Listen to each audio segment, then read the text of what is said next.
Hey guys, what's up? So in this quick video I'm going to show you how you can get this cartoon scanner filter on Snapchat. So this is the filter. Okay.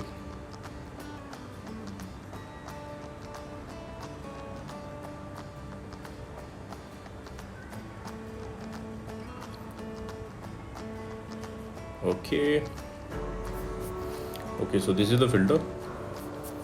Let me remove this. Okay, the effect is gone. To get this effect on Snapchat, what you can do, okay, visit this website. Link to this website I'll give you in the description box below. So here in this website you will see the snap code for this filter.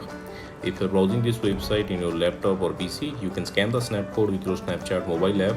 And if you're browsing this website in your mobile, just tap on the snap code and open it with Snapchat.